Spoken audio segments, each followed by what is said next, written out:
Sí, claro que sí. Yo soy Josafat Hernández, soy profesor e investigador de la División de Estudios Multidisciplinarios del CIDE y próximamente coordinador de la Maestría de Filosofía de la Economía y Teoría Social Crítica. Digamos, la definición técnica de gentrificación es un proceso de aburguesamiento de una zona de la ciudad, que se da debido a que hay una presión en los precios inmobiliarios, usualmente esto derivado de la especulación inmobiliaria, y a su vez por la llegada de capitales que lo que hacen es incrementar los precios de una zona, vuelven cada vez más difícil para la población local vivir en esa zona por este incremento de precios, y luego se da un desplazamiento de la población local hacia otras zonas que usualmente se van hacia las periferias, y llega otra población que sustituye a la local con mayor poder adquisitivo. Este proceso usualmente se le llama así gentrificación porque proviene de la palabra gentrification en inglés, que gentry digamos, quiere decir nobleza, y fication quiere decir proceso de. Entonces, digamos, usualmente se traduce como aburguesamiento, porque aquí en México no tenemos nobleza, pero el término se inventó en el Reino Unido, ¿no? En el Reino Unido en los años 70, donde sí hay nobleza y donde sí hubo un proceso de convertir zonas al gusto de las aristocracias. Entonces hay un proceso de desplazamiento usualmente de la clase trabajadora para que llegara población con hábitos más exquisitos, con formas de vida más nobles, y en ese sentido se construyó el término gentrificación. En el fondo, por decirlo así, la causa de la gentrificación no es una sola, es un proceso multicausal, es un proceso complejo. Lo que emerge a partir de estas múltiples relaciones de causalidad es un desplazamiento de una población que habitaba ahí y llega a otra población, y el proceso tiene que ver sobre todo con la lógica del capital inmobiliario. Entonces, hay que decirlo en ese término. El capital inmobiliario es el culpable de que haya especulación, de que haya viviendas que no son habitadas, que haya, por decirlo así, un incentivo muy fuerte para expulsar a la población. A veces se hace con formas muy violentas. Personas que digamos, vivían en una vecindad, llega de pronto las fuerzas de gobierno con el capital inmobiliario, y expulsan a veces, y eso pasó en el centro de la Ciudad de México, con los granaderos, con los policías, etcétera, o a veces se contrata fuerzas privadas que llegan y desalojan a una persona. Entonces, la gentrificación va muy de la mano de un proceso de desalojo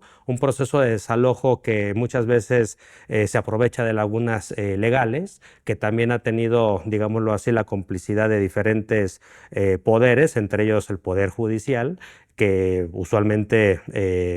ha tenido problemas para realmente representar los intereses del pueblo. Y entonces la gentrificación está impulsada por esta lógica de obtener cada vez más tasa de ganancia de una zona, incrementar las rentas. Usualmente lo que ha pasado es que si en una zona se cobraba una cantidad suponiendo unos 8,000 pesos, con la gentrificación se cobran 30,000, ¿no? De golpe. Entonces, en ese proceso, pues el capital tiene todos los incentivos para expulsar a las personas, para maltratar a los inquilinos, porque también hay que decir que en muchas zonas los inquilinos son los más perjudicados porque no son propietarios y ellos están sujetos a lo que les diga el propietario del inmueble. Y a veces cuando ocurre que el propietario le vende a una inmobiliaria, la inmobiliaria es quien se encarga de hacer este tipo de desalojos. Entonces, si es un proceso multicausal, yo diría, reiterando, tiene que ver con una lógica capitalista inmobiliaria, y sobre todo lo que se pone en tela de juicio es el derecho al acceso a la ciudad. Ese es el tema de fondo desde mi punto de vista. El rentismo es un fenómeno que se da en el sistema capitalista en el sentido de que obtienen grandes ganancias a partir de la renta la renta que puede ser en términos marxistas diferencial o absoluta, y usualmente en el caso de la vivienda inmobiliaria operan las dos, es decir, hay una renta diferencial que se incrementa cada vez más conforme va aumentando la demanda de viviendas. Entonces, mientras una ciudad se va expandiendo y va expandiendo y va expandiendo, la renta, digamos, de los lugares más pobres va a presionar a que las rentas de los lugares más ricos crezca. Y entonces ese incremento lo que va a generar a la larga es un creciente parasitismo, porque muchos sectores rentistas lo que van a hacer es poner todos sus recursos en la propiedad de estas tierras o de estas casas, de estos bienes inmuebles, y aprovechar las presiones que se está dando porque el capitalismo crece, y esto lo que va a hacer es una presión hacia el alza de las rentas, que a su vez se acompaña de procesos de especulación, porque muchas veces las empresas inmobiliarias también están cotizando en bolsa, también están vendiendo acciones, y todo eso hace otra vez que la burbuja inmobiliaria siga creciendo, y eso lo que va a ir generando es mucha violencia contra la clase trabajadora, contra las personas que no tienen propiedades, y eso en algunos lugares ha generado diferentes sindicatos de inquilinos que se organizan precisamente para garantizar su derecho a la vivienda. Por ejemplo, este fenómeno, como ya bien lo habíamos dicho, es histórico, se ha dado constantemente en la historia del capitalismo, y en el caso de México ocurrió a inicios del siglo XX, y lo que ocurrió es que en ese momento, más o menos en los años 20, los años 30, se formaron sindicatos de inquilinos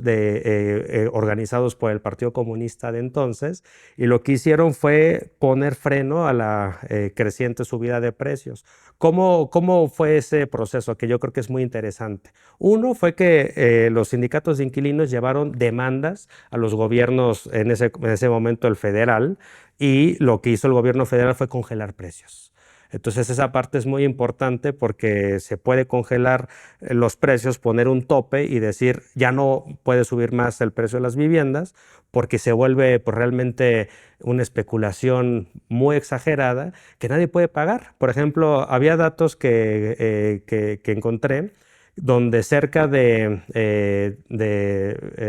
en promedio las personas ganan en México, en la Ciudad de México, 9,000 pesos al mes aproximadamente, entre 9,000 y 7,000 pesos al mes. Y el precio de la vivienda es de 3,9 millones de pesos. Entonces, con esos tipos de salarios, ¿cómo se va a acceder a una vivienda, a una casa, a un departamento? Es muy complicado. Entonces, en ese contexto, si el precio de la vivienda sigue subiendo, es evidente que la única motivación es, por un lado, generar más especulación, por otro lado, generar el mecanismo de opresión en la población por medio de los créditos, porque cuando la población se mete en créditos que se vuelven impagables, pues digamos están esclavizando prácticamente sus vidas a deudas que no pueden pagar. Entonces este es el mecanismo del capitalismo, que ahora están usando mucho el tema del crédito para meter a la clase trabajadora en créditos que se vuelven impagables, y en ese sentido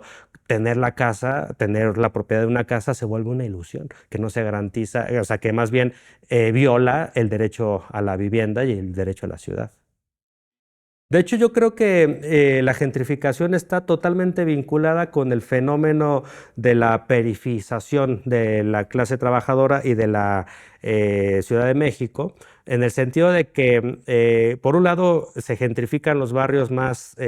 céntricos, y la clase trabajadora se tiene que ir a habitar en ciudades dormitorio, donde lo único que hacen en esas regiones es dormir, porque no les da tiempo para otra cosa. Pienso, por ejemplo, en el caso de personas que viven hasta Iztapaluca, que tienen que trasladarse cerca de 2 horas, a veces 3 horas, en condiciones, pues la verdad, bastante,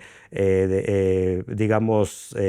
malas para su propia salud, porque van en el metro, van todo el tiempo en Pantitlán chocando unos con otros, etcétera. Luego después llegan a sus trabajos, jornadas laborales que van más allá de 10 horas, a veces son 12 horas, sobre todo si son trabajos de oficina mal pagados, tienen que regresar y regresan muy cansados, tienen que hacer un trayecto de 2 a 3 horas, o sea, cerca de unas 4 y 5 horas en el transporte público, ¿qué llegan a hacer en sus casas? Solamente a dormir. Entonces, por un lado se genera ese proceso que el neoliberalismo fomentó. Por otro lado, las casas en colonias céntricas aumentan sus precios y entonces esa gentrificación se acompaña de este otro proceso de expulsión cada vez más y cada vez más de la población local hacia las periferias, y eso lo que va a generar es, por un lado, generar más presión en el mercado inmobiliario, y por otro lado, que la población trabajadora esté en zonas periféricas, marginados, etcétera. Y bueno, creo que aquí un tema que se vuelve muy importante es precisamente el de la vivienda social, garantizar que en zonas céntricas se construya esta vivienda social para que la población más pobre también tenga acceso a la ciudad, que el acceso a la ciudad, es decir, a las colonias, a las zonas de la ciudad que tienen mejores condiciones para movilizarse y moverse por toda la ciudad y digamos, beneficiarse de los beneficios que implica estar en una ciudad como esta, no se concentre en unos pocos, sino que se masifique. Entonces es importante eso, es muy importante también mejorar el transporte urbano, es muy importante también tratar de que se construyan vivienda social sin empresas inmobiliarias, porque estas empresas lo que van a hacer es producir y vender a precios muy caros, y entonces eso va a generar presiones mayores en el sector inmobiliario, y bueno, esas son medidas que se pueden plantear. Sí, por ejemplo, un tema que genera mucho interés es que la gentrificación, como son causas muy complejas, la población puede caer en un discurso xenofóbico, como decir, los culpables de la gentrificación, del desplazamiento, son los inmigrantes, los llamados nómadas digitales provenientes de los Estados Unidos, y entonces dirigen toda su frustración a los inmigrantes, cuando en realidad el problema es del capitalismo y la configuración específica del mercado inmobiliario en la Ciudad de México. Entonces esa parte se vuelve muy importante porque de fondo hay una lucha de clases. En el fondo lo que se está generando es una división de la clase trabajadora, enfrentándose locales contra personas inmigrantes que vienen, por ejemplo, de Estados Unidos, que también ellos mismos son víctimas de inmigración, de gentrificación, y también es interesante lo que algunos estadounidenses han dicho, que prefieren estar viviendo en Ciudad de México porque en Ciudad de México hay mejores condiciones de vida digna y de seguridad que en los Estados Unidos, con un gobierno como el de Donald Trump, que lo que hace es generar mayor xenofobia,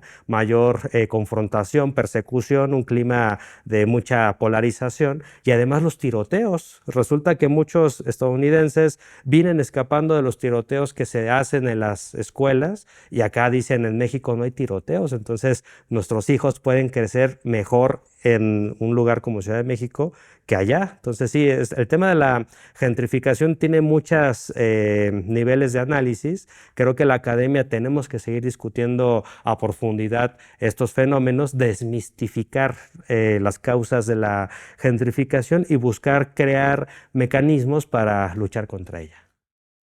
Por ejemplo, ese tema de Leo Zuckerman devela